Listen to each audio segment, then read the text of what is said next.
Welcome to week 2 of Midweek Momentum. I am Angie Callan, host of No More Mondays, here with your Wednesday drop that offers a very needed afternoon double shot to pick you up and help you push through your midweek slump. Every week, we're offering up these short, high-impact moments from No More Mondays episodes to give you insights and motivation that you can use right now to stave off those Sunday scaries and see through the rest of the week. This week's double shot comes from my friend Mark Labrun. He has gone from being afraid to press record to inspiring hundreds of thousands online. Here he shares how getting crystal clear on his why helped him push past fear, handle criticism, and show up authentically, and how you can do the same. Here's Mark. And they feel like they're going to sound dumb, or people are going to make fun of them, or all of these other very vulnerable things. So I'm curious, how did you find the courage to get out there? How, even more importantly, did you get over the vulnerability and find a way to do it in a very authentic way? I'm going to give you the short answer, and then I'm going to explain my short answer.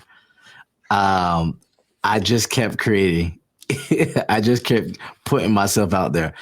But I'll tell you this, I was very afraid when I first started.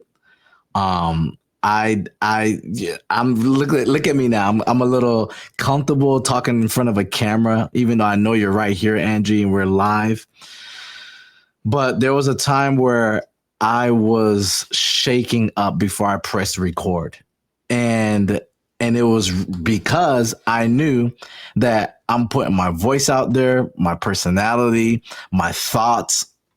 Everybody in the world could see how I think, how I talk. And it was very scary, very scary. And then it got more scarier when I posted my content or put myself out there, and I had critics and people who said things that were negative, and they called me names. And I was like, oh my goodness, this is even more scarier. But I kept posting and I kept creating content. And what really helped me was the mission and my why. Like Simon Sinek, he always talks about starting with why, starting with your why. And he's a brilliant leader, by the way. But my why is what really drove me to keep going, despite of the challenges, despite the fear, despite all the things that I was going through, like my insecurities. You probably don't even know this. I don't know if I talked to you about it. And the thing, I don't know, a lot of things are going on my mind right now, but I was very insecure with sharing my voice and very afraid of public speaking in general. Really? And I can't believe that. Talk about that, and I'm surprised based on how poised you were when chatting on stage, but just even in how poised you are when communicating with like one-on-one or even here. Oh yeah, I'm telling you, God has took me a very long way. Like I was the person that I took a public speaking class in college, and I was the person that was shaking and sweating when I first did my first public speaking speech in college. And I think what really helped me was clarifying my why and focusing on my mission. And for any content creator that's out there, maybe you want to get started, I think you need to start with your why. Like your why should drive you in creating content. If your why is not strong enough, you're not gonna go beyond the fear to start creating and start putting yourself out there. So that's what really helped me. And what's interesting? Someone just reached out to me yesterday, a licensed doctor who works for a really major hospital. She's a nighttime doctor, and she wants to explore content creation. And I was just talking to her yesterday. I don't even know her, by the way. I just met her online, which is crazy. But I was just encouraging her, like, because she asked me, I don't know if people would want to hear what I have to share. And I said, what? You are a doctor. First of all, I would want to hear what you have to say. You're a doctor. You are a doctor. Like people come to you to find healing and medication and all that stuff. So that goes to show you, like, there's a lot of people that are thinking about being content creators.